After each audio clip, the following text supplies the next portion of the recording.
Сәлем достар, бүгін сіздермен осындай әдемі әрі дәмді болып шығатын корзинкадағы пай салатын жасайтын боламыз.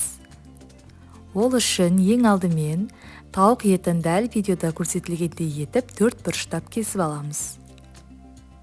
Оның үстіне тұз саламыз, қара бұрыш, паприка,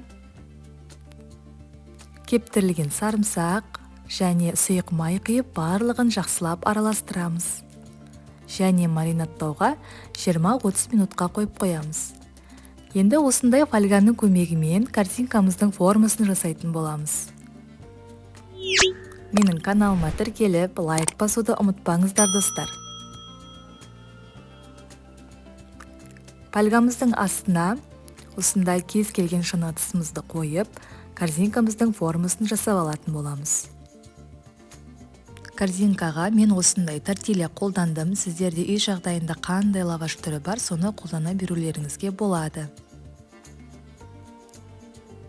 Одан кейін осы тортильямыздың үстіне жұмыртқаның сарысын жағып шығамыз. Содан соң қызып тұрған пеште 200 градуста 10 минуттай пісіріп аламыз. Маринатталған тауық етін қызып тұрған майда жақсылап қуырып, пісіріп алатын боламыз.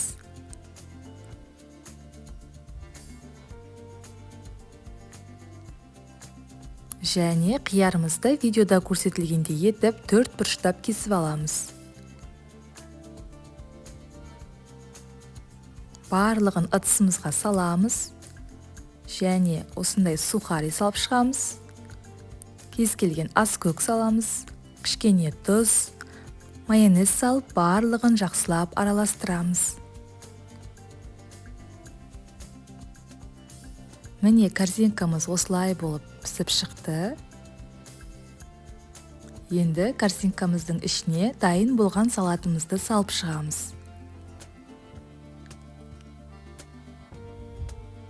Содан соң оның үстіне картофель пайымызды саламыз.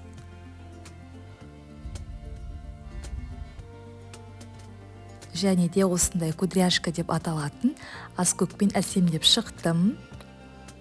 Және жан жағына қызанақтарды орналастырдым. Егер сіздерде черри қызанағы болса, бұл одан да әдемі болып көрінеді.